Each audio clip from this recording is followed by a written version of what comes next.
continuidade, hoje a gente vai ler Romanos, capítulo 6, versículo 4.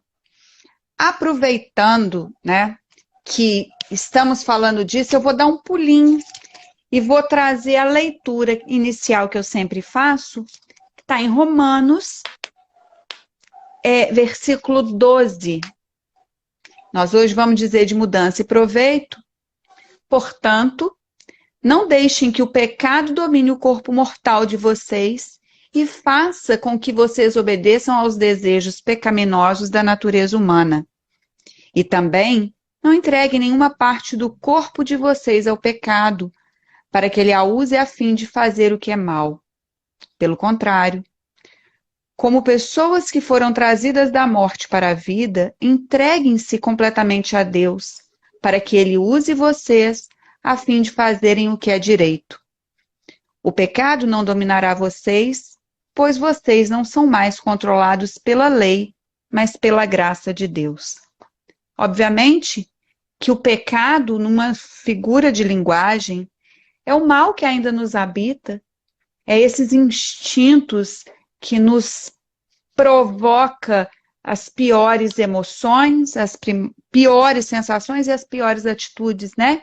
E quando ele diz que nós fomos chamados da morte, a gente tem a oportunidade bendita e misericordiosa da reencarnação, que a gente faça bom uso, bom proveito, aproveitando o tema de hoje, que a gente utilize a mudança que ainda temos tempo de fazer para transformar essa nossa existência naquilo que a gente almeja. Que Jesus esteja conosco, nos amparando, nos protegendo, conduzindo o nosso papo, que os espíritos amigos se façam presentes em cada lar.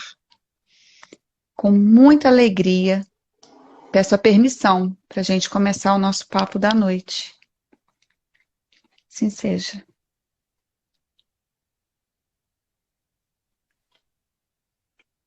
Vamos lá? E é interessante, Priscila, amigos, eu li o capítulo 6 todo, né, para preparar o estudo para hoje, e em vários momentos, vou dizer isso aqui só como introdução, antes de você começar a leitura e a gente entrar diretamente nela mesmo. E em vários momentos, o Paulo, ele coloca a questão da escravidão do pecado, né?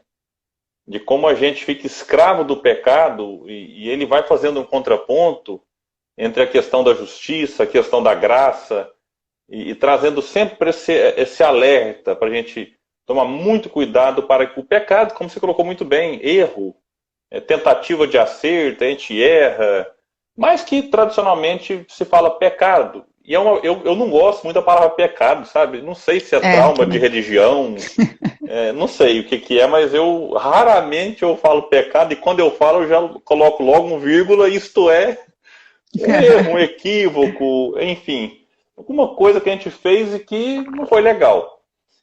Só que às vezes a gente passa a se habituar no erro. E aí a gente se vê escravo dele. Ao ponto de que... Por que a gente fica escravo do erro? Porque às vezes o nosso erro nos beneficia. Num primeiro momento, sim, do ponto de vista material, o erro pode ser até benéfico. O erro me dá mais lucro, me dá mais dinheiro, o erro me dá mais liberdade, como na pandemia a gente está vendo. O erro me dá mais possibilidades de, sei lá, porque até o simples fato de contrariar a lei, para muita gente, é algo prazeroso. Sim. A pessoa tem prazer em dizer assim, olha, eu infringi a lei. O negócio ninguém me pegou. Ninguém me pegou. O negócio era toque de recolher das 8 às 5 e eu saí 9 horas e ninguém viu. Então a pessoa entra numa coisa louca de sentir prazer ao pecar, ao errar. E a gente tem que tomar muito cuidado para que a gente se torne, no bom sentido, escravo do dever cumprido, o escravo da prática do bem, daquele indivíduo que quando a gente fala de escravidão, eu até comecei a ler ontem um livro sobre escravidão do Laurentino Gomes, Dizem que é maravilhoso, eu falei, quero ler, e estava aqui, falei, deixa eu começar a ler essa obra. Quando a gente passa para pensar em escravidão, ou seja, é quando a gente não tem mais a liberdade, porque, no caso do escravo, um senhor de escravo lhe dizia o que podia e o que não podia fazer, e ele era quase que um ventríloco na mão, um boneco na mão desse ventríloco. E a proposta de Paulo e a proposta espírita é de que a gente se torne um escravo do dever cumprido. Um escravo do bem, um escravo no bom sentido, do acerto, do amor, né, da paz, da justiça, para que a paz, o amor, a justiça norteiem as nossas ações, a nossa conduta. Mesmo que em alguns aspectos e para muitas ocasiões, isso represente para nós perder do ponto de vista do mundo.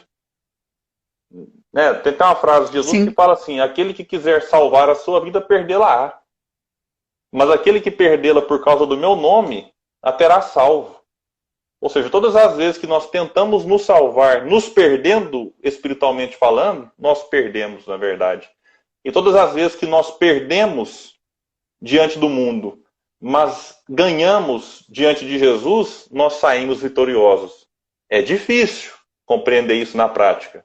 Mas a pandemia está aí, nos dando mais uma possibilidade, como nos deu ao longo da história da humanidade, da gente mostrar que, mesmo nesse período, dá para acertar mais do que errar. Porque não estou querendo dizer que todo mundo vai tirar nota 100 nessa pandemia. E nem todo mundo vai tirar nota 100 na encarnação. Vamos tentar imaginar agora pós-pandemia. Se Deus quiser, vamos sair disso logo. Mas e aí, a reflexão vale só para a pandemia? Não. Porque outras situações virão em que a gente vai ser convidado, né, a dar o testemunho do dever cumprido e de qual senhor que a gente atende os anseios.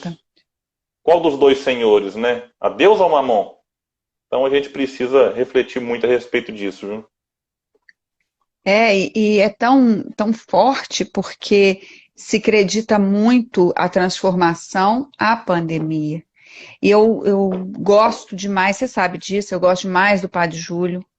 Aliás, antes de falar do Padre Júlio, a Manu está aqui, eu vou, mais uma vez, falar para vocês dois.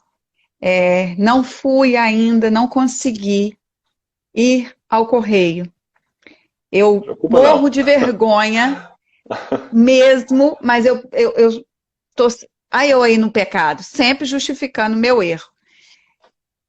Eles estão muito protegidos. Eu só ainda não consegui levar para que chegue até as mãos de vocês. Por favor. Não se preocupe, está bem guardado. Preocupa não. Enfim, obrigada pela generosidade. E antes de você vocês. falar do Padre Júlio, eu só preciso dizer que eu tenho uma certa inveja, porque você teve uma live com ele. Isso aí é uma inveja boa, porque eu amo aquele padre, eu adoro ele, eu admiro, e ele tem cada reflexão, porque não é só pelo trabalho social que ele faz, não. Também pelo trabalho social, mas ele tem cada reflexão. E o dia que eu recebi lá o seu convite, que lá foi um padre, eu falei, não acredito que ela conseguiu. Não é possível. Pode continuar aí. Eu só tinha que dizer dessa inveja minha aqui, viu? Todo mundo sabe que eu não dormi, eu fiquei igual criança, igual o burrinho do Shrek. Já chegou? Já chegou? E eu falava para ele, você vai fazer, né? Ah, você vai fazer. Aí depois, quando acabou, ele falou, tá vendo? Eu fiz. Eu falei, eu continuo sem acreditar. Eu vou ver 500 vezes. Enfim, todos sabem que eu tenho uma admiração imensa por ele. E ele falou, Priscila, ninguém vai sair transformado. Se você entrou solidário, se você tem esse viés de solidariedade, de empatia, você vai sair mais. Agora, se você tem o viés do egoísmo, isso vai vir com uma lupa. Não espere água e vinho, porque não vai acontecer.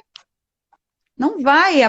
Ela vai potencializar o que você tem de pior ou melhor. E aí, quando a gente fala em pecado, né? O que eu estou fazendo com o que eu tenho de melhor, o que eu tenho de pior? Será que eu andei aí uma fase, confesso, potencializando uns pensamentos muito ruins em relação a algumas pessoas. inomináveis. Mas isso tem que ser transformado, sabe? Isso precisa ser transformado de outras maneiras, enfim. E nada mais oportuno do que essa mudança e proveito. Como é que a gente está tirando proveito desse sacode que nós estamos tomando? Como diz aqui no Rio de Janeiro, isso é um sacode. E nesse ponto, em relação ao que você citou, desses sentimentos que nos visitam muitas vezes, teve um livro que me ajudou muito. Eu não lembro se eu falei dele aqui na última live. Se eu falei, fica de novo, porque eu tenho divulgado esse livro. Inclusive o meu nem aqui não tá para eu pegar e mostrar, emprestei.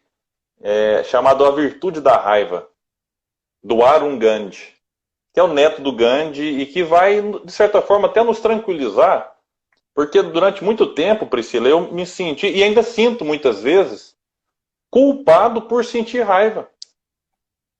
Então, às vezes, assim, eu vejo uma notícia e aquilo, às vezes, mexe comigo. Eu falo, puxa vida, Sim. não é possível. E aí vem aquela mistura de sentimento, aquela coisa esquisita. Aí, ó, que bom. Você me inspirou. Graças a você, eu li esse livro e ele é perfeito. Ah, que bacana, eu não sabia. Eu acho que na época você Você, comentou Manu? que ia comprar alguma coisa assim, que legal. Mas é um livro que me aliviou muito, porque eu me sentia culpado e ficava mal. Falava, eu não posso, eu sou espírita, eu sou palestrante, e como é que eu vou sentir raiva? E aí eu li o livro e falei, puxa, Gandhi também sentia. E aí sabe quando você pega alguém que está lá em cima, e em alguns aspectos traz ele para baixo, não para diminuí-lo, a intenção é essa. Mas é mostrar, olha, ele descia no nosso nível. Só que ele pegava essa força que de certa forma, o trazia para baixo e transformava ela que o levava de volta para cima. Que é pegar a raiva, como ele vai dizer, e usar como um combustível. Opa, eu ponho combustível no meu carro. Para onde meu carro vai me levar? Não sei. Eu que vou conduzi-lo. A raiva é mais ou menos isso, né? É um combustível. Para onde ela quer me levar? Porque ela pode me levar para matar alguém. Né? E a gente já viu quando se trata de personalidades, né, muito em evidência, para o bem ou para o mal. Gandhi foi assassinado. Jesus foi assassinado. Sim. Só que a gente já viu outros também, né, do outro lado. Por exemplo, Saddam Hussein, Osama Bin Laden, Mussolini e tantos outros. Então, o que eu vou fazer com esses? Não, peraí. O que eu vou fazer com essa raiva? Vou matar quem eu não gosto? Ou não, que eu não vou matar quem eu não gosto, eu vou matar quem gosta de quem eu não gosto, porque aí eu encaro como sendo meu inimigo, eu vou brigar, eu vou agredir fisicamente. Não, então o que eu vou fazer com essa raiva? Deixa eu estudar mais, deixa eu utilizar isso para tentar entender. Eu estou com raiva, por exemplo, da desigualdade social. Então o que eu posso fazer com essa raiva? Estudar livro, pegar um livro, deixa eu entender por que tem desigualdade social. Porque como é que funciona a tributação? Como é que funciona a distribuição de renda? Como é que funciona a alocação de recursos? Porque é isso, é você tirar de alguém e passar para outro. Será que está tirando na medida certa de quem pode e repassando para quem não pode ter acesso ao básico? Como é que está sendo feito esse tiro daqui e coloca ali? Ou será que está tirando de quem já tem pouco e colocando para quem já tem muito? Então, assim, aí a gente tem que entender, é a raiva sendo aplicada para compreender o mundo, para compreender como é que funcionam as coisas, e aí talvez a gente colaborar de alguma forma na orientação, no esclarecimento, ou com a nossa mudança, com a nossa compreensão de mundo, sabe?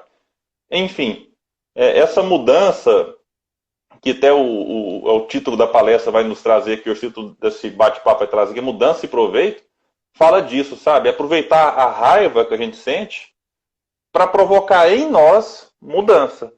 Agora, como que o mundo vai reagir a essa mudança, aí já é problema do mundo. Né? O Gandhi também tinha uma frase que está lá nesse maravilhoso livro, seja a mudança que gostaria de ver. Né? Então eu pego essa raiva, utilizo-a para o meu próprio bem, e aí eu vou passar a ser a mudança que eu gostaria de ver. Então, e aí como é que o mundo vai mudar, não vai mudar, eu já não sei. Eu já não sei, porque não depende de mim. Eu não posso mudar o mundo, mas eu posso me mudar. Eu posso mudar a maneira como eu enxergo o mundo, mesmo que eu continue com raiva, porque é bom destacar isso. Eu não vou estudar para parar de ter raiva, porque a raiva, em alguns aspectos, ela é quase um indicativo. Você tem humanidade dentro, viu? você continua com a humanidade. Você é sensato, você não põe na conta, porque quando você disse entender a distribuição de renda, entender o que seria renda básica, o que é abaixo da linha da miséria, não venha me dizer que no livro dos Espíritos Médios, do Evangelho, sei lá onde, na Gênesis, Céu e Inferno, isso era previsto e essas pessoas têm que passar por isso. Porque nós estamos vivendo um mundo politizado, onde sim existe distribuição de riquezas e existe massacre da dignidade da pessoa humana. Então a gente não pode colocar na conta da espiritualidade, eu não posso conceber isso. Não posso conceber uma coisa dessa. Sempre que vocês me virem falando, eu sempre vou dizer isso. Ah, Priscila, isso é antidoutrinário. Fala isso não, que isso não é da doutrina. Poxa, mas Cristo não disse isso. Cristo não disse em nenhum momento que a gente tinha que aviltar a dignidade da pessoa humana. Mas muitos se escondem atrás de livros para justificar o injustificável, para talvez não querer colocar a mão na massa e perceber, né, com um pouquinho de inteligência e humanidade, que não é necessário que aquele rapaz que mora ali na esquina, na rua, passe fome 10, 20 dias no mês, enquanto eu posso jogar comida fora. Isso é brabo. Muito, muito. Mas não leiam... tem nada de antidoutrinário, não tem nada de antidoutrinário, como você pegando o seu gancho, porque no livro dos Espíritos está colocado que a desigualdade social não é obra de Deus, mas dos homens. Então não é Deus que quer a desigualdade social. Lá os Espíritos colocam que a igualdade plena, de fato, ela é impossível. Agora o que eu acho engraçado é que as pessoas pegam essa questão que fala que ela é impossível. Por que é impossível? E lá explica, porque nós temos inteligências diferentes. Então se você distribuir igualzinho hoje, amanhã já está desigual. Só que aí não é por conta disso que a gente deve simplesmente se acomodar e achar que cada um por si, Deus por todos, cada um que se vire como pode. Que não é assim que funciona. Então, admitir que não é possível a igualdade, beleza, não é. Mas daí eu vou admitir que haja uma desigualdade tão brutal em que a gente vai ter irmãos nossos, seres humanos, se alimentando no lixo.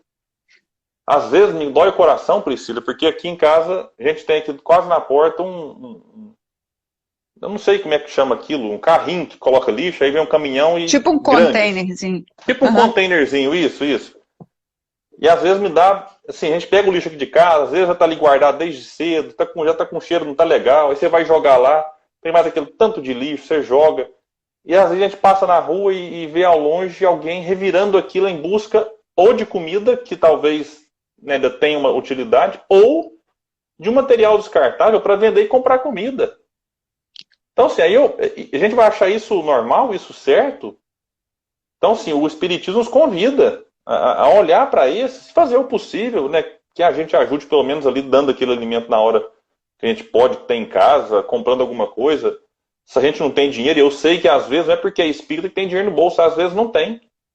Que a gente faça uma prece, pelo amor de Deus, que apareça alguém em condições e ajude. Enfim, o que a gente não pode é se acomodar e olhar para esses com indiferença. E aí volto lá no Padre Júlio. O Padre Júlio é alguém que critica, por exemplo, muitas coisas que provocam essa situação, porque isso é uma situação provocada. Não é obra da natureza. Não é obra da natureza alguém fazer isso. Existe um mecanismo por trás, e o Padre Júlio aponta esses mecanismos e faz a sua luta. Mas ele não fica só esperando tudo acontecer para aliviar isso. Ele vai atrás, sabe?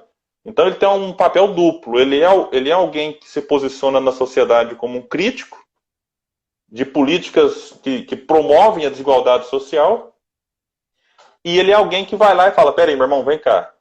Você, na condição de vítima dessas políticas, ainda assim eu vou te ajudar.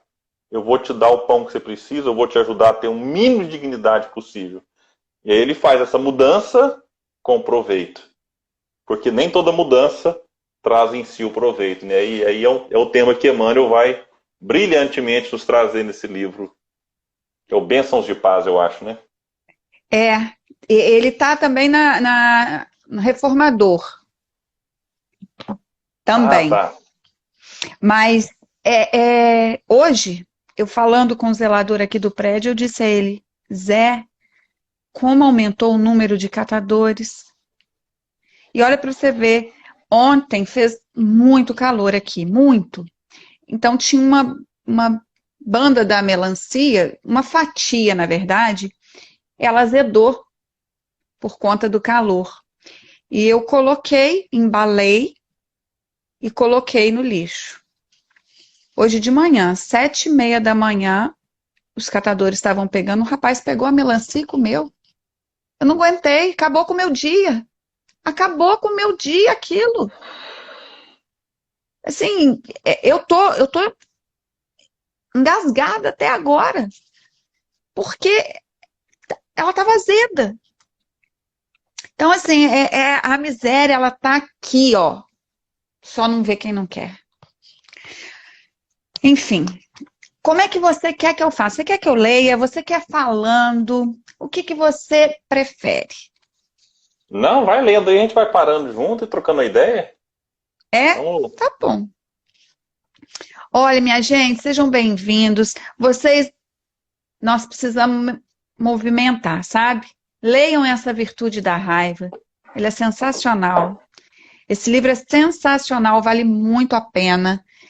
E, como o William falou, se você não pode ajudar materialmente, entre em oração para que essa ajuda material venha, de alguma forma, para quem está passando. Bora ler, ó. Começa assim. Assim também nós vivamos vida nova. Mudança e proveito. Criaturas existem que se confessam dedicadas ao espírito de mudança que a vida exige de cada um. E tão somente por se referirem a isso, alteram obrigações assumidas, logo se sintam incomodadas por singelos motivos de feição pessoal. Mas olha, hoje ele está de onda comigo esse negócio. Desculpa, mas ele está de graça. Mal começam a ação determinada, ou em meio da empresa edificante a que se consagraram, se experimentam o impacto de pequeninos contratempos, asseveram que é preciso mudar para progredir, relegando a outrem problemas e encargos que lhes competem. Semelhante atitude, porém, resulta simplesmente de insatisfação e imaturidade. Aqui Pode seguir ou quer que eu pare? Vamos fazer uma pequena pausa aqui. Aqui eu destaquei assim, lá no começo ele vai falar que espírito de mudança que a vida exige de cada um. De fato, todos nós estamos em constante mudança, né, Priscila? Eu costumo dizer assim, que a gente quando chega no final do ano, a gente faz aquele balanço, né? Costuma fazer, né? Olha para trás e fala, nossa, esse ano... A gente costuma olhar primeiro para os pontos materiais, né? Ah, esse ano eu troquei de carro, troquei de casa, reformei a casa, fiz uma piscina, viajei, conheci lugar bacana, e daqui a pouco chega nas questões de família. Fala, ixi, esse ano eu parei de conversar com fulano, voltei a conversar com o Beltrano. Aí a gente começa a fazer essas análises em família também. E depois é importante a gente fazer a nossa. Santo Agostinho propõe que isso fosse feito diário, né? Todos os dias, mas cá entre nós, né? Eu pelo menos não estou nesse nível ainda. Eu não consigo ter essa disciplina de todo dia à noite lembrar quem que eu ofendi. Né? Eu estou longe dessa... É falta de disciplina mesmo, né? Vamos aqui já que você confessou que você sente vergonha, tem hora também, tem hora que fala, nossa, só que eu vou fazer a palestra que eu falo dessa questão, eu falo, meu Deus, eu não faço ela ainda todo dia em casa. Mas de vez em quando a gente faz, lembra lá, quando eu faço palestra que eu falo nela, eu lembro, hoje eu vou lembrar. Falo, nossa, o que eu fiz hoje? É assim. Mas às vezes fica difícil até fazer isso no ano, sabe? Porque você vai olhar para o ano e, ainda mais antes de pandemia, né? Você fala, nossa senhora, só lembro de pandemia. Mas quando a gente olha para 10 anos atrás, fala, nossa, como que eu era há 10 anos? E como que eu estou hoje? A gente começa a perceber mudanças, sabe? Porque muitas delas foram feitas não por vontade própria, da gente chegar e falar assim, nossa, eu estou precisando mudar esse ponto. Às vezes vem algum acontecimento na vida que nos provoca aquilo, em que nós somos, entre aspas, forçados. Eu coloco entre aspas porque se a gente não quiser, não vai. A gente pode ficar duro ali naquela posição e falar, não sai, não mudo e vou continuar assim. Mas muitas vezes a vida exige, como Emmanuel coloca. E aí a gente tem, né, a flexibilidade de ir abandonando algum ponto, algum comportamento, algum pensamento, alguma conduta. E a gente vai se transformando. Eu acho que isso faz parte da vida, sabe? Como a lei do progresso é uma lei que não para, e os espíritos colocam isso para Kardec muito claramente, então a lei do progresso a nível mundial, a nível, né, de vida coletiva, não para e nem a nossa. A gente pode, no máximo, dar uma pequena pausa, dar uma estagnada, mas logo acontece alguma coisa que nos impulsiona para frente.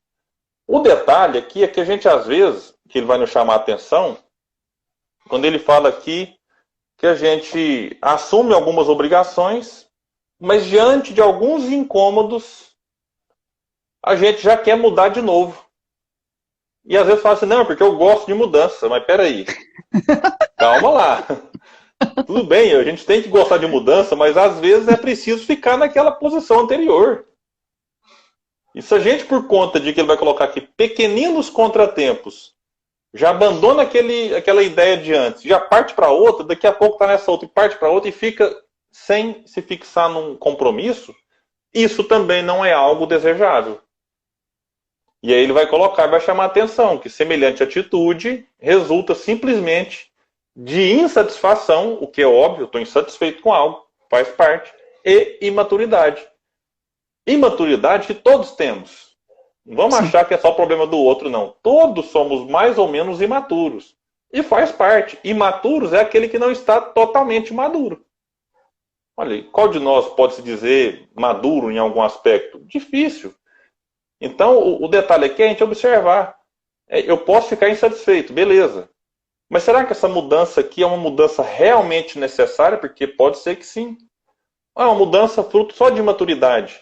Imaturidade que, se eu fosse maduro e esperasse um pouco, aquela situação, aquele contratempo, palavra utilizada por Emmanuel, se resolveria.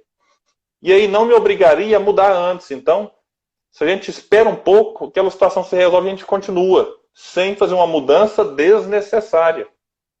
Então, esse é um ponto que Emmanuel coloca. Agora, William, pequenino é quanto? Que ele fala aqui, pequeninos contratempos. Não sei. Cada um tem seu limite, cada um tem sua medida pessoal, particular. O que eu acho pequenino para Priscila, pode para ela ser gigante. Sim. E ela pode olhar para mim e falar, nossa, não acredito que o William... pegar um exemplo aqui dentro do próprio movimento espírita, não acredito que ele saiu do centro por causa disso. Mas talvez isso para ela que é pouco, para mim é algo gigante. E eu não estou dizendo que ela está certa e eu estou errado e vice-versa. É porque essa questão de tamanho do problema é muito pessoal. Eu me recordo da live do padre Fábio de Mello, que inclusive a mãe dele desencarnou, essa semana aqui em Uberlândia.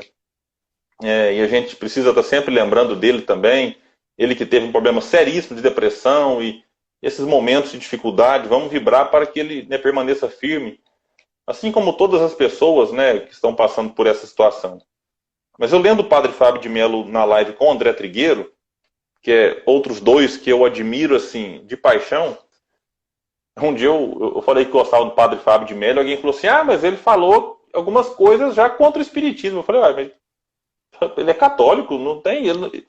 Ele não é obrigado a falar. Eu também já falei alguma coisa contra a Igreja Católica. Enfim, então... é uma cobrança, né? Pelo amor. E eu não vou gostar só de quem concorda 100% comigo. O outro tem direito de não gostar do espiritismo, de não gostar do político que eu gosto, não gostar do time de futebol que eu gosto, né? De não gostar dos livros que eu gosto. Tá tudo certo, gente, né? Cada um segue o caminho que mais lhe agrada. Mas eu gosto do Fábio de Mello. Acho que ele tem reflexões maravilhosas. É um cara bem-humorado. Usa as redes sociais para levar esperança. Usa também para trazer um pouco de humor. Enfim, eu adoro ele. E na live com o Trigueiro ele falou que a dor que ele passou com a depressão, o processo muito grave, fez com que ele aprendesse a respeitar mais a dor do outro.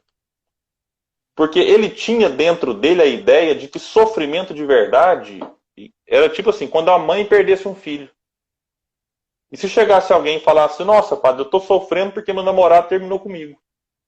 Aí ele tinha dentro dele a ideia de que, terminar um namoro, isso não é problema, isso aí vida que segue, não sei o quê. Aí ele disse que ele, depois que ele passou pelo problema pessoal, ele começou a enxergar o problema do outro com mais empatia, com mais compaixão, com mais respeito. Então eu só quero destacar isso porque esse pequenino dos contratempos, ele é muito relativo, é muito pessoal, cada um tem o seu. E a gente tem que aprender a respeitar o outro e não achar que é mimimi, né? Tem esse negócio de mimimi. Isso é muito mimimi. Não, mas espera aí. Mimimi talvez é a dor que eu nunca senti em mim e acho que no outro é mimimi. Então é isso. A gente precisa tomar cuidado com essas generalizações, né, Priscila? Ele usou a expressão, né? Eu media a dor do outro com a minha régua.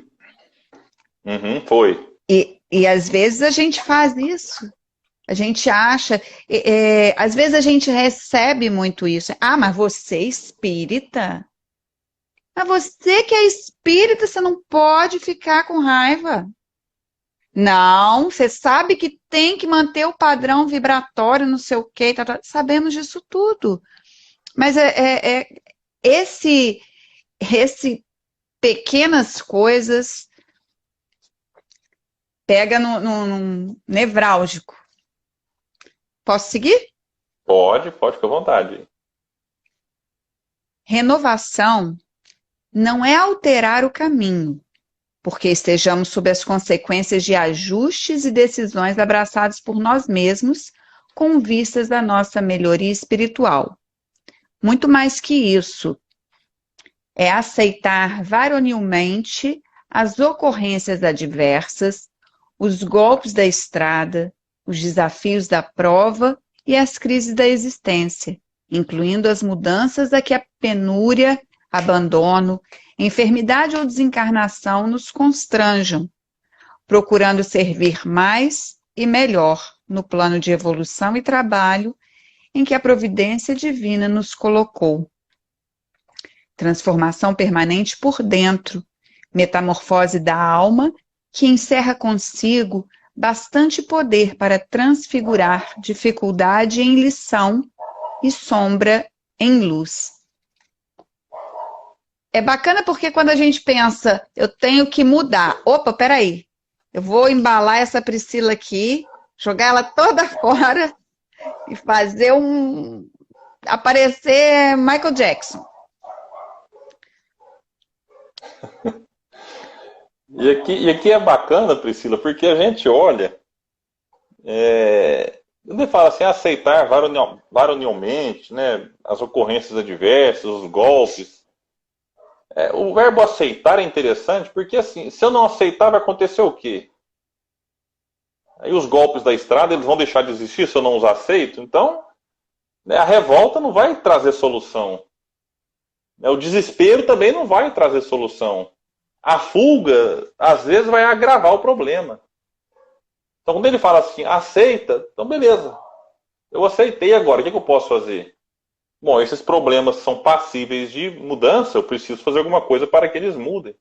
Aqueles que não são passíveis de mudança, porque tem coisa que não é, por exemplo, a pandemia, acontecer ou não está no meu controle. Mas eu posso fazer algo para que ela não me afete, ou não me afete de maneira tão grave. E um ponto importante que eu acho aqui é quando ele coloca, apesar disso tudo, a gente precisa procurar servir mais e melhor no plano de evolução e trabalho em que a providência divina nos colocou. Por que ele reforça isso? Fiquei pensando assim, por que ele coloca essa questão, cita problemas, adversidades, complicações, conflitos, aflições, e depois nos fala servir mais e melhor. Porque a gente não pode esperar tudo conspirar a favor para servir mais e melhor. Se a gente for esperar assim, não, quando a pandemia passar, eu vou fazer live. Não, quando a pandemia passar, aí eu vou doar a cesta básica. Não, quando ela passar, aí é que eu vou resolver fazer algum trabalho de caridade em prol dos mais pobres. Aí beleza, a pandemia passa, mas pode ser que aconteça outra coisa na nossa vida particular, na nossa vida pessoal. Então a gente precisa assim, não, quando eu casar, ou quando os meus filhos casarem, ou quando eu me aposentar, a gente vive postergando, esperando vamos dizer assim, uma vida perfeita, que não vai existir na Terra. Não estou nem dizendo que a vida solteira, a vida casada, a vida com filhos, sem filhos, seja o problema, não. É porque a gente vive idealizando onde a gente não está a melhor situação para fazer algo. Então é sempre onde eu não estou, né? Opa, se eu estou solteiro é quando eu estiver casado. E tem pessoa que aí casa e fala assim, nossa, mas quando eu era solteiro é que era a chance boa de fazer alguma coisa, não fiz. Então, e aí fica, não, mas quando eu tiver filho, aí o filho mexe demais com o pai, aí eu vou... Aí tem depois para nossa, mas se eu soubesse que estava dando trabalho, eu tinha feito antes. Eu tinha começado a trabalhar antes. Então é sempre assim, é sempre onde a gente não está. Então por isso a proposta que eles colocam aqui é da gente pegar tudo que a gente considera como dificuldade. E detalhe, o Espírito não pede para a gente negar as dificuldades ou menosprezá-las. Ele pede a gente aproveitá-las de uma certa forma para transformar, que ele fala, transfigurar dificuldade em lição e sombra em luz. Porque no fundo, de tudo de ruim que acontece na humanidade, é com esse propósito. É da gente pegar essa coisa ruim que acontece e transformar isso em alguma coisa boa. Se a gente pega, me permita até trazer de novo para a pandemia, eu não gosto de ficar muito focado nisso, para a gente também não ficar muito preso no assunto, né? Mas se a gente pega, por exemplo, a pandemia, ela em si não vai fazer mudança em nós. Foi colocado muito bem no começo aí por você, o que o padre te falou. Mas ela está aí, nos convidando, nos faz o convite a muitas reflexões. Por exemplo, aqui no Brasil, a gente está tendo a oportunidade agora de valorizar o que não era valorizado, como o próprio SUS. Ah, William, quer dizer que o SUS então era perfeito? Não era. Não era perfeito. Mas ele merecia um pouquinho mais de valor, sabe? O próprio servidor público. Né? Exatamente, você tocou nesse ponto de servidor público. Que a gente fala assim, não, o Butantan está lá desenvolvendo a vacina, a Fiocruz, servidor público. Tão desvalorizado. Então, assim, a gente precisa aproveitar a dor que a pandemia tem nos trazido e que mexe com a gente, que nos provoca muita coisa, e olhar para o que não olhava antes. Então, é transformar a dificuldade do momento em lição para o futuro. Porque eu acho, já imaginando pós-pandemia, que muitas conquistas no campo da saúde ficarão. Aqui na minha cidade, por exemplo, um hospital que estava desativado, hospital que era particular, enfrentou uma série de problemas e desativou. A prefeitura simplesmente, não sei qual foi o processo, mas municipalizou e ele está funcionando hoje exclusivo para a Covid. Eu não consigo acreditar, porque Uberlândia tudo bem, é uma cidade estruturada, mas tinha aqueles problemas, sabe? De você quer fazer uma cirurgia, tem que esperar um tempo gigante.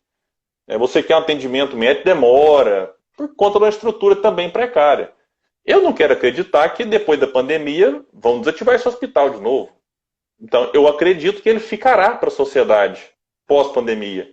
Então, eu acho que é o momento de a gente pegar a dificuldade e transformar em lição. Pegar a sombra e transformá-la em luz, como é a proposta aqui de Emmanuel nessa lição, né? Deixar de estigmatizar, né? Porque a gente vem de uma roda de criar estigma mesmo.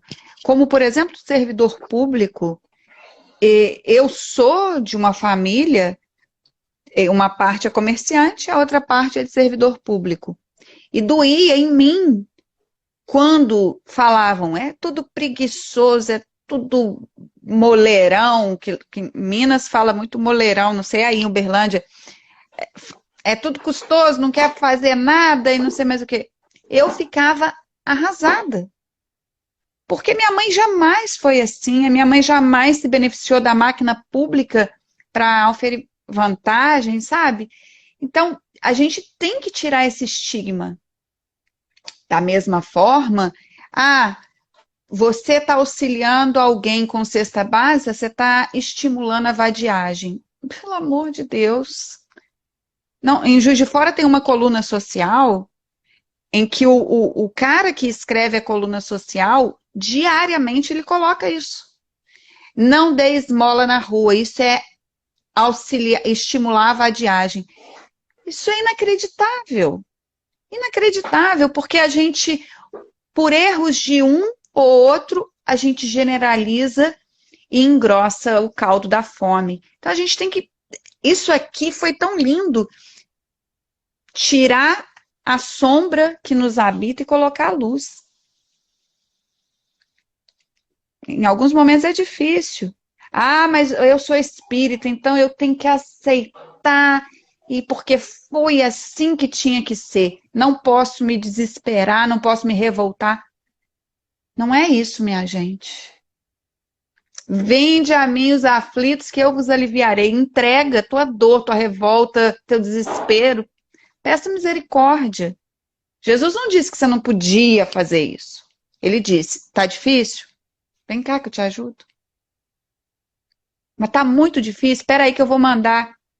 Assiste lá no YouTube, o William vai falar alguma coisa para você. Dá uma ligada para sua amiga que de repente ela vai te acalentar. Ele manda esses acalentos que a gente tem a olhos de ver. Tem tanta coisa obtusa que eu não consigo ficar quieta. Paulo, posso ir? Pode, vamos lá. Paulo de Tarso, que tanta vez nos impele à renovação, converteu cada dia em trilha mais alta de acesso à confiança no Senhor e ao serviço em favor do próximo, sem renunciar aos sacrifícios pessoais que a obra esposada lhe impunha. Você falou de filho, de casamento, do próprio trabalho, né? Quantos sacrifícios pessoais a gente não faz? Por exemplo, quero passar num concurso público. Eu vou fazer sacrifício pessoal, eu vou deixar de ir à festa, eu vou deixar de encontrar com amigos, vou virar noites estudando para conseguir aquele cargo. Eu estou numa empresa e ela me demanda muito, ou eu tenho um comércio. Quantos sacrifícios pessoais eu faço para que meu comércio prospere? Às vezes eu deixo de fazer uma melhoria na minha casa para investir no meu comércio, para que ele possa se autossustentar, né, para fazer capital de giro, enfim. Às vezes eu deixo de investir em mim para investir nos filhos. Quanto sacrifício pessoal a gente não faz ao longo da vida? E aí o sacrifício pessoal, que é lá naquele versículo 12 desse capítulo 6, nos traz abandonar o pecado e viver em Cristo, viver a lei de Deus, às vezes a gente não quer. Porque, não, o William vai dar uma festa hoje na casa dele. Que isso, todo mundo, ninguém está vacinado, não, mas ninguém está doente. Então eu vou lá para a festa na casa dele. Eu não quero abrir mão desse sacrifício. Paulo de Tarso nos ensina, né? Que ele renunciou muita coisa para seguir Jesus na carne. A gente quer achar Jesus bonitinho no quadro.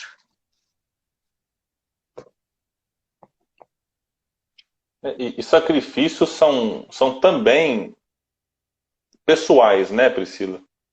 Quando a gente olha para a história do cristianismo primitivo, os primeiros mártires, Paulo, por exemplo, os sacrifícios que Paulo passou, a gente não precisa passar pelos mesmos. Sim. Era uma época diferente da de hoje.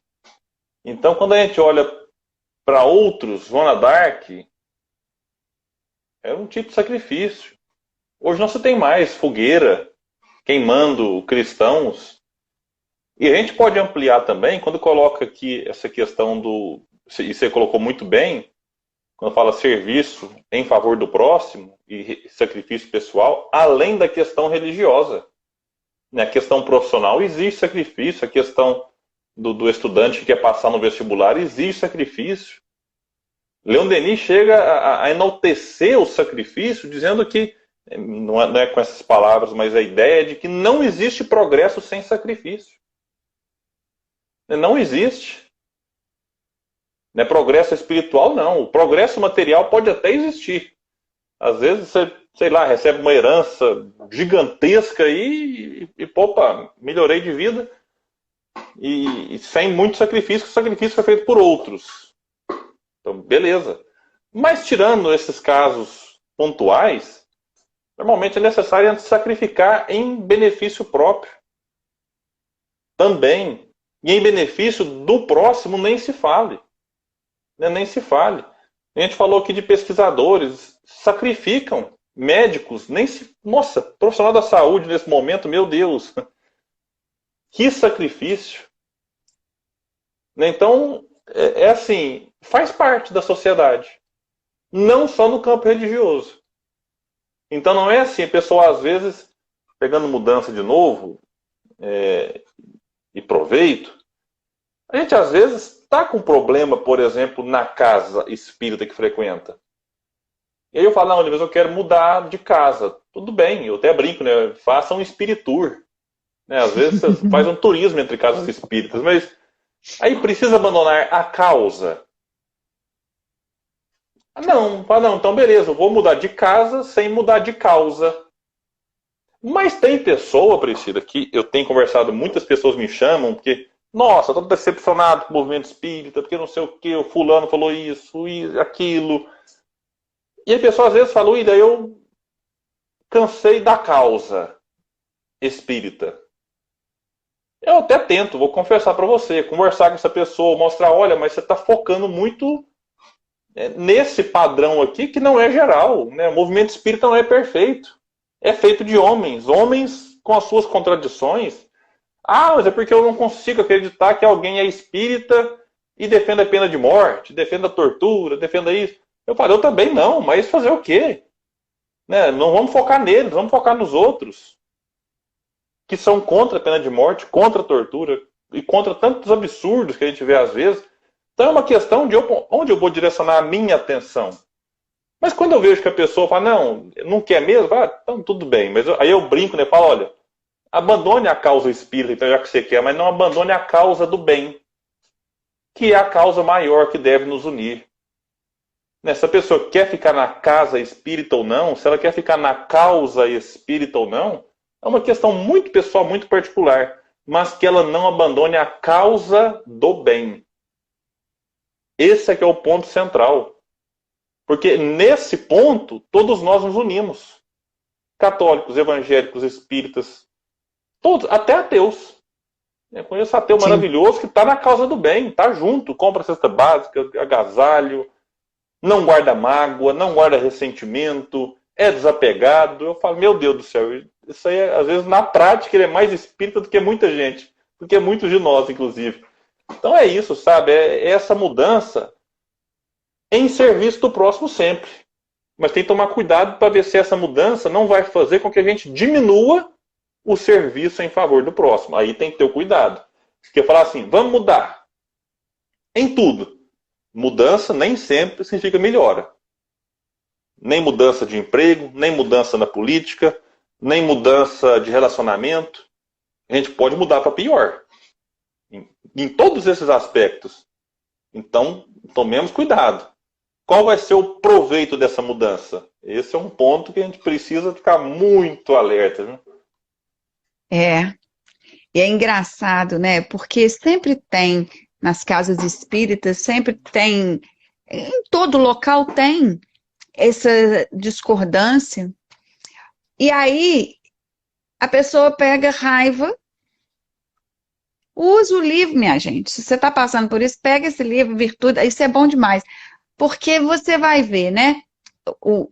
O rapaz, o autor, ele estava fazendo uma viagem e se lembrou de que os americanos tinham horror do povo indiano. E eu não vou ficar dando spoiler, não, mas ele tinha duas opções. ou destratar o casal que ele estava indo se encontrar, ou refazer aquilo tudo dentro dele. Aí vocês leem o livro para entender, né, se ele realmente destratou. Eu acho que ele destratou. Mas, às vezes a gente faz isso dentro de casa, não é nem na casa espírita. A gente faz isso dentro de casa. A gente exige muito mudança, muita coisa transformada, mas é lá. Eu quero aquele bolinho lindo, maravilhoso lá do outro lado. E quando você falou que exige sacrifício, muitos não queremos renunciar e nem fazer sacrifícios porque associamos diretamente à dor. Mas não necessariamente à dor. Eu vou dar um exemplo pessoal. Eu passei um bom tempo dentro da UTI com os meus filhos. Foi sacrifício, foi renúncia, porque a vida acontecia à minha volta. A minha volta é do meu marido. Todo mundo estava em festas de Natal, Ano Novo, Carnaval, Páscoa, Dia das Mães, vários aniversários, casamentos. Inclusive, um casal deixou de falar conosco porque não fomos ao casamento deles. E nós vivíamos uma realidade paralela. Uma realidade de renúncia, de sacrifício, mas de muita alegria. De muita alegria e de muita vitória. Os três estão aqui em casa. Então, nem sempre a renúncia e o sacrifício estão associados à dor. Não vou renunciar, nem vou fazer esse sacrifício porque vai me doer. Nem sempre. Não entra pensando, não. Se eu não tivesse renunciado a tantas coisas, talvez hoje a casa não estivesse pegando fogo. Especialmente hoje. Está pegando fogo na torre. É isso, minha amiga. E antes de você partir para a parte finalzinha aí, rapidinho, esse seu exemplo ele é maravilhoso porque nos mostra que quando a gente compreende a importância do sacrifício, por mais que ele seja até cansativo e nos tire possibilidades, né, das questões do mundo, ele se torna prazeroso. Né? Prazeroso. Né? E aí depois você... Quando eu falei de olhar para trás e fazer uma avaliação, é de você agora olhar para trás e falar, puxa, como valeu a pena recusar tudo aquilo, renunciar tudo aquilo em prol disso, né? Desse fogo que está pegando aqui hoje em casa. Então, é bacana. E é o que eu falo, pegando o gancho da pandemia, gente. Vamos renunciar a muitas coisas? Vamos. Vamos sacrificar muitos interesses, muitos convites? Vamos. Para que daqui 1 ano, 2 anos, 3 anos, eu espero que daqui a alguns meses, todo mundo vacinado, a gente olhe para trás e fala, puxa, não foi fácil não, mas valeu a pena. Valeu a pena e estamos aqui, ó, firmes. Então é isso, né? O momento existe, sacrifício, renúncia. Em prol do próximo também, né? Isso é bom destacar. As mães do grupo devem ter ouvido muito, ser mãe é padecer no paraíso, né? Olha, gente, antes de eu entrar aqui, vocês sabem, eu tenho 2 meninos e uma menina. Eu me preocupo. Eles têm 5 anos. Quando tiver 15, eu vou ter que ter um supermercado. Porque come, mas come muito. Aí um deles falou assim, bateu na barriga e falou, tô com fome. Eu falei, como é que é? Você tá com fome? Você jantou, você comeu pipoca, comeu banana, você ainda tá com fome. Não tá com fome não, bebe água que passa. Bebe água que passa. Aí eu vim, ele veio na porta batendo, mamãe, já acabou a live? Eu estou com fome. Aí, quando eu falo que tá pegando fogo, foram sacrifícios, né, que passamos, de vez em quando, um sacrifício aqui, outro ali, dessa petição de comida, mas que vale muito a pena. Vale muito a pena.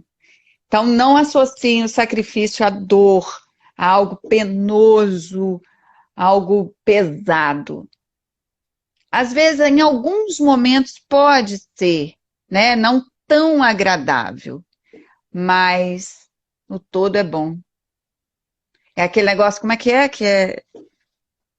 Não é bom, mas faz bem. Tem um negócio assim, que eu já nem me lembro mais, mas aqui, por acaso, é bom e faz bem. Então, dê um outro olhar para o sacrifício, para a renúncia. Renuncie dessas coisas obtusas que a gente ainda carrega, de achar que eu posso mudar até a página 2 só, que também não tem nada a ver, eu ser muito preconceituosa. Ah, tem nada a ver, que gosto desse ou daquele, não tem problema. É sempre estar justificando, né? Eu sei, estamos em constante mudança, já evoluímos, mas reconhecer, sim, peraí, sou impaciente, sou, mas vou melhorar. Reconhecer e melhorar, né? Essa pandemia, eu disse para eles, ela melhorou muito esse meu aspecto, que eu tinha pavor, gente, pavor de arrumar casa. Ai, como aquilo era sofrido para mim, mas sofrido no último das minhas encarnações. Eu sofria muito. Eu ia para a cozinha, fazia comida, lavava roupa, mas não me chamasse para arrumar a casa, porque você arrumava um inimigo. Mas eu não tinha outra pessoa. Quem quer fazer? Laura, Bernardo, Pedro? Não. Aí lá ia eu, reclamando, varrendo e reclamando. Era uma vassourada de 50 reclamações. Depois de um ano, alguma coisa tinha que mudar, né? Agora, pouco reclamo, estou até gostando. Um tal de lavar chão que é um negócio. A minha filha falou, mamãe, você vai lavar de novo o chão? Vou lavar de novo. Venha, venha. Melhorei. Olha lá, a Carla disse que já está cansada de casa. De casa ou do serviço da casa? Porque de casa eu não cansei muito, não. Já do serviço da casa, isso é outra conversa. Outra conversa. Vamos lá para o nosso último parágrafo. Reformemos sentimento. Aí, ó, o sentimento da chatice de arrumar casa. Reformando. Ideia, observação, expressão e discernimento. Descerrando portas e janelas sempre novas em nosso mundo íntimo, para que a vida nos acrescente os recursos de conhecimento, receptividade, visão e interpretação, mas sejamos fiéis aos nossos compromissos até o fim. Tão bacana isso, porque a vida abre, né? Tá sempre abrindo porta, sempre abrindo janela, tá sempre trazendo um horizonte mais agradável para a gente contemplar. E alguém pode estar pensando assim, mas qual que é meu compromisso? Eu não sei qual que é o de cada um, mas todos nós temos um compromisso e um objetivo supremo, que Leon Denis vai chamar no livro Porquê da Vida, o objetivo supremo, que é o progresso. Então que a gente não renuncie a esse compromisso. Agora, pode ser que esse progresso nesse momento venha, por exemplo, com essa ação, que daqui a pouco não vai ser mais necessário. E as coisas mudam. Né? Eu me recordo de um centro aqui na cidade de Uberlândia, no tempo que a gente não estava na crise econômica como está agora, teve centro em Uberlândia que teve que suspender, por exemplo, o trabalho da sopa. Que o pessoal antigamente fazia sopa que dava ali 100, 150 pessoas tomando. Foi diminuindo. Chegou uma época que não tinha gente. Que maravilha, né? Que ótimo, olha pra você ver. E aí, o pessoal comentava, William, a gente reunia lá 15 voluntários para fazer sopa, fazer aquele tanto, e aí não aparecia. A gente foi diminuindo. Chegou um momento que a gente pegou, a gente levava uma comidinha, quem aparecia a gente dava, a gente aproveitou esse tempo para fazer outra coisa, fazer um bordado, fazer um enxoval. Ou seja, mudou. Então, se eu não posso fixar, o meu compromisso é a sopa. Mas se daqui a pouco não tiver mais quem precisa de sopa. Não, nosso compromisso tem que ser o progresso pessoal, E o amor, como vai dizer Emmanuel, amor é serviço ao semelhante. Então esse serviço hoje pode ser através da sopa, amanhã pode ser através do enxoval, hoje pode ser daquele que está lá na Fiocruz desenvolvendo vacina, no Butantan, é compromisso. É esse que está trazendo o iFood aqui na nossa casa, quentinho, morrendo de fome às vezes, ganhando pouco, e por isso tem que andar rápido na moto. É um compromisso dele. Mas daqui a pouco surge outra oportunidade. Ele não pode ficar assim, não. Eu li, mano, eu falando compromisso até o fim, e vou ficar no iFood aqui sofrendo até o fim. Não, mas talvez ele passou no vestibular, e ele vai se tornar um médico. Poxa, que bacana. Não é que vai ficar no compromisso de iFood, não. O compromisso é progresso pessoal, cumprir com o dever, atender o semelhante, servir a sociedade. Esse é o compromisso maior. Agora, as circunstâncias de cada um deles, aí depende do momento, né? Mas que a gente cumpra, que a gente seja fiel a esse propósito maior que a vida nos convida, né? Esse é o ponto central. Que coisa linda! Você me permite recortar depois essa fala e publicar aqui? Óbvio, dando os devidos créditos a você. Mas isso é lindo demais. Isso é lindo demais. Claro. Aí, o convite está feito, minha gente. Cada um puxa na memória, mas não é na memória lá do pré-sal, não. É uma coisa bem rasa, porque cada um de nós sabemos qual é o nosso compromisso, como é que a gente pode transformar, né, a nossa vida, com o nosso progresso pessoal, nossa evolução pessoal, auxiliando o próximo. Eu gosto tanto sempre de bater papo contigo, eu acho tão bacana, mesmo, de verdade. E vamos bater um papo pessoalmente quando a pandemia passar, viu? Com certeza, sim. Eu quero turistar no Rio um dia com a família, como já fui outras vezes, e vai ser um prazer te encontrar pessoalmente, e a sua família também. Minha casa está às ordens. Vai ser legal. Minha casa está às ordens, com uma condição, né? Porque ninguém faz nada de graça. Sabe um pão de queijo que eu vejo de vez em quando? Umas publicações de um pão de queijo? Pode fazer aqui, pode trazer, ou não sei, pode fazer. Tá feito o compromisso, viu? Esse não tem troca, não. Olha, muito obrigada. Antes de você fazer a nossa prece, eu quero lhe agradecer. Pedir a Jesus que abençoe sua família, você, inspirando sempre a seguir